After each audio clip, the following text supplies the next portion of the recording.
the biggest mistake most people make at business networking events. They walk into the room, they give a product features list of what they do, products or services, and they're looking for anybody that needs a plumber, for example. Well, it's really hard, it's really hard to remember, it's really hard to refer, and you look and sound just like every one of your competitors. So value statements and be in the right room.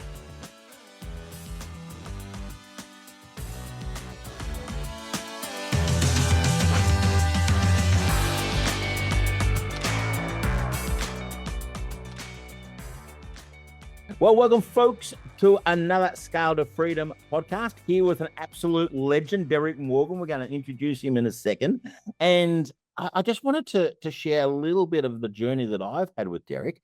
He's been helping me understand what it is to network properly and to create a referral marketing system that is absolutely nuts. And the topic he's going to be covering today is the hidden revenue your business is leaving on the table. Wow. Derek, welcome to the show, man. Mate, thanks for having me. Good to catch up with you digitally. It was great to catch up with you after your trip to Cairns recently. You had an amazing experience and some stories around what you were doing in that expert speaker space. So that was fantastic to put faces to digital faces. It is good, mate. And I think in this whole Zoom world and being able to connect with people across the world, it is definitely, it's got its pluses, but yeah, to be able to shake a hand, there's still nothing better than actually getting in and knowing some people personally. So it was good to catch up there in Bris Vegas, as they call it. Yep, exactly. So yeah, mate, thanks for having me on. Cool. Look, Derek, we're going to get straight into it. The referral marketing is your absolute genius model, and you've been in the whole B2B sector for a long time. Just curious, what are you seeing are the trends at the moment within the business world, and particularly in that B2B sector? Yeah, a lot of really interesting dynamics, as you would know. I mean, you're at the cutting edge of technology and AI. You know, what I'm seeing from AI in the marketing space is it's now so much easier for so many more people to create and distribute content that we're getting this real saturation or glut of content, some good, bad, and indifferent. I think the marketing world and business owners, marketing teams, they lose perspective on if everybody's doing it. It's this supply demand scenario. You've just got so much more supply coming into the same marketplace. It's got to be dilutionary. And then what I'm seeing is a lot of lazy AI marketing. So there's a lot of content that looks like Me Too content, looks the same as everybody else's. So they're not making the effort to use it effectively. And that's human nature. That's every market. Yeah. So I think content strategies are really struggling getting attention, and cold outreach is obviously being diluted as well because people are being bombarded. I know that I've seen it in my inbox and phone in recent weeks has really ramped up. The amount of cold outreach, personalized cold outreach is still spam, right? So yeah, that's what I'm seeing. I think that's going to become a real continuing challenge in the marketplace. So then when people pull back from overwhelm, where are they going? Everything old is new again. They're going back into their trusted networks. So yeah, really see a two-speed economy. You've got this trust recession going on in the digital space because nobody knows what they're dealing with is real and or it's more of the same. And then you've got this trust economy, which is back to personal relationships, personal networks. And most of what I'll talk about today is in the B2B context, but the same applies to B2C. If you're on big ticket items, we're not sort of talking swipe your credit card, but really big high ticket sales, and B2B2C. These strategies all apply. Yeah, Absolutely. And you're right. Like I've just noticed myself, like I am on a daily basis putting in blockers and putting in some filters to cut down the amount of email spam that I'm getting. But it seems to be I'm spending more time building filters to block off the spam than I'm actually answering emails these days because there's just so much of it. And yeah. Sorry, I didn't mean to interrupt. No, go for it, mate. I just want what. Yeah, you said it very, very clearly that it's watering down. We're getting cluttered, and who do you trust and what do you trust? Yeah, and you just don't have enough time in the day to be dealing with other people's agendas. Right? Everybody wants to jam you into a campaign tool and send you an email every day because this was the old theory, but now everyone's doing it. So now that becomes overwhelming. And if I subscribe to something and I get an email in and I read a few and I go, okay, yeah, look, fine, I'm unsubscribing from that particular email list. But if I get cold email, I'm not randomly clicking on a link on the off chance that it is going to an unsubscribe button. I'm just going right click, block, report as junk.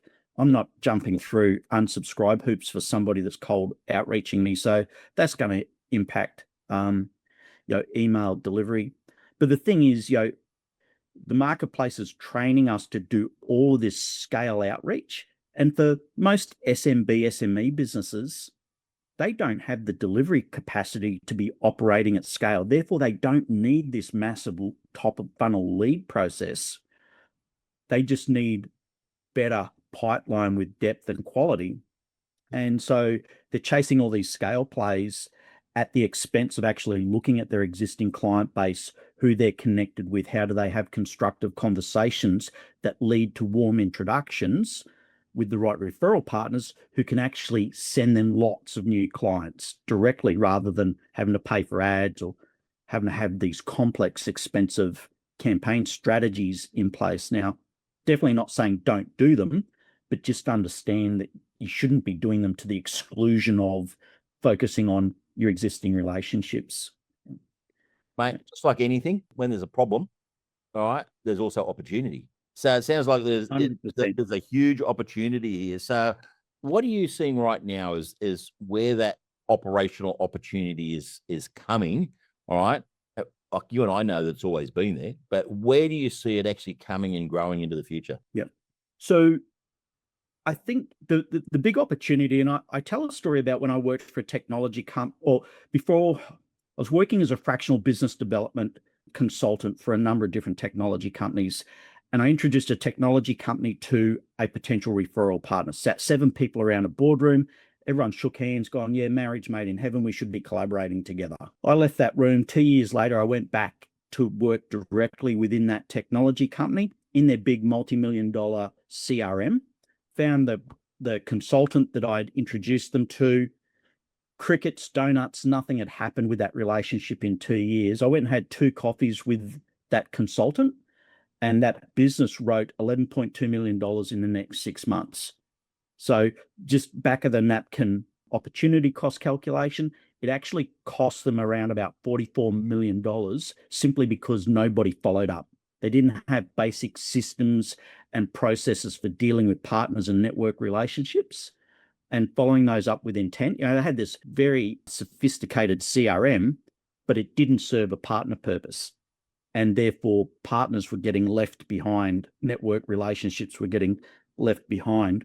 So the big opportunity for B2B businesses right now is if you're doing good business, you've got happy clients, then you have a massive opportunity sitting in your existing network and your existing database.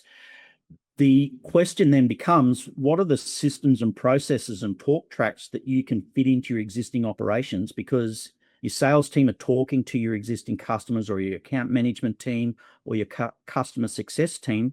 How do you enable them to have simple conversations that are value added that lead to introductions?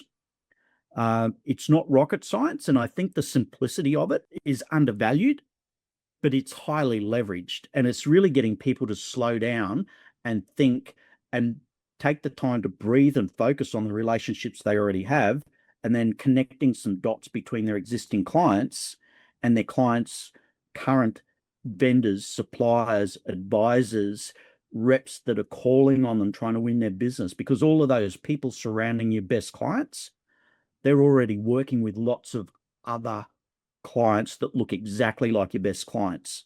So intentional conversations and frameworks, systems, basically is what it all comes down to. And I know you and your team are masters of systems, but it's like, what are the triggering points in our current processes that if we insert the right conversation in there with intent, it leads to new business? Soon as you answer that, your sales team can then drive pipeline without being dependent on marketing. And marketing is incredibly important. Sales is incredibly important. Customer service is incredibly important for retention. Quite often, the three of them are not working together in a harmonious system. They're typically working independently, or at least in the businesses that I've ever worked for. Marketing does one thing, sales does another, customer service does another, and then there's a lot of opportunity gaps for engagement.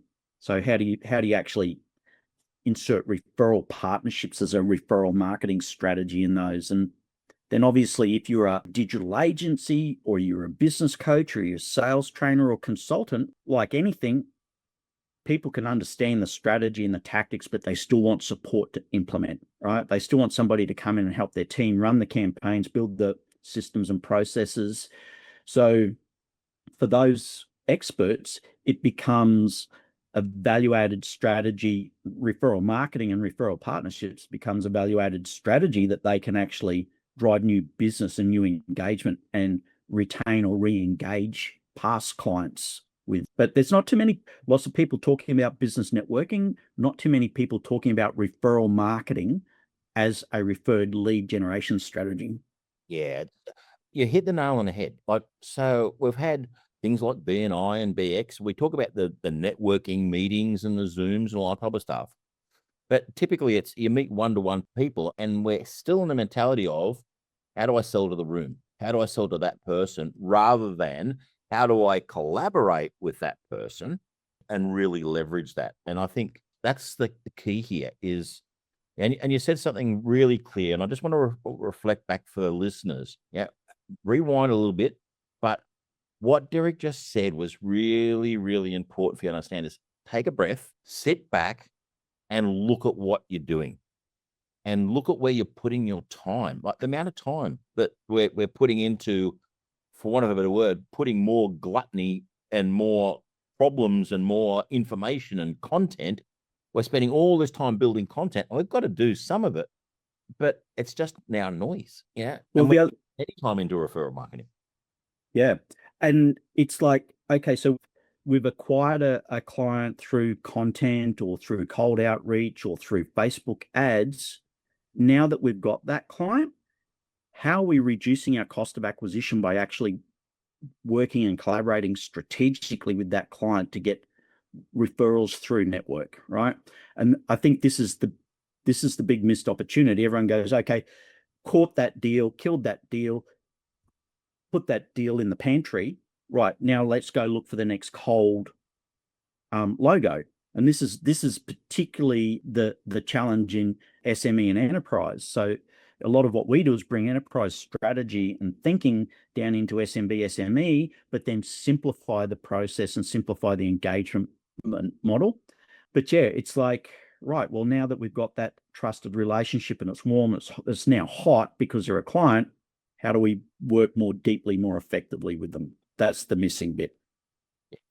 And you're saying here, and I guess I just want to flip back, the leverage comes from not just servicing that client's needs, but taking the relationship with that client to another level where they become this raving fan or advocate or whatever we like to call them. Yeah. I mean, we develop as business owners, if we develop a referral partner mindset within our marketing, sales, and customer service teams, they start to have a different conversation, different relationship with clients. They start to listen differently. They start to see things differently, and then they start to engage more effectively. So if you start to talk to your clients in the context of, hey, our team are out there, our sales team are out there doing networking, they're doing business development, we're going to events and that sort of thing. While my team's out there, we're meeting lots of businesses. What's a good referral partner for you? Right? As soon as you have that conversation with your clients, you start to get a deeper understanding of what they're looking for as a business. And you're going to meet lots of people that might not be a prospect for you, but they might be a really good prospect or potential partner, referral partner for your clients. You start introducing other businesses into your client base, your retention goes through the roof. Your value as a product provider, service provider now elevates to the level of trusted advisor. Yes. You're no longer, and we see this in the technology industry, right? Everybody's got their same widget or a black version of the white widget, right? So you get yourself out of that commodity space and you get yourself into that strategy trusted advisor space. So it's a really, when you're talking about mindset changes within a business and what the impact that has on language, it's not a big change management process, right? It's just get the concept, tweak the language a little bit, understand where in the conversation you insert it and what you're looking for and listening for, and you can have a massive, massive impact on your relationships and your new business development really, really quickly. To some people, that they've heard this before and they think they know what it is. I just want to get a bit of your insights. So just imagine, people have been to a BX or a BNI or whatever it might be. That's their perspective. Can you just give us maybe one or two different strategies, or what is the major difference that they've got to be looking for if they really want to build this referral marketing? What are some of the systems that they might start with? The first thing that, particularly in business networking events, first thing, make sure you're in the right room, right? You've got to be surrounding yourself with the right people. And secondly, have a focus of looking for introductions to referral partners and having a very, very clear value statement around what you do for the value that you deliver to referral partners. Because it's much easier for a client or a customer or somebody at a networking event to introduce you to a potential referral partner when they're clear on the value you deliver to that referral partner. Because the challenge for lots of people, particularly clients, this is why they're not good referrers, clients putting one of their friends' business contacts in as an introduction to you, they know that they're dropping them into the top of the sales process and they don't feel comfortable with that. When you go into a networking event and go, I would like to be introduced to a potential referral partner looks like this is the value I deliver. Now that person that you're talking to knows that you're not trying to sell that person something. You're actually going to have a collaboration conversation around the value that you deliver. That's a really probably a little bit long-winded answer to the biggest mistake most people make at business networking events. They walk into the room, they give a product features list of what they do, products or services, and they're looking for anybody that needs a plumber, for example. Well, it's really hard, it's really hard to remember, it's really hard to refer, and you look and sound just like every one of your competitors. So value statements and be in the right room. Value statements, be in the right room. And that's exactly, and I've been working with you for a little while now, about getting my whole value proposition and everything, which has been, I've always had a challenge because I had multiple businesses and been able to go, well, this is what we do.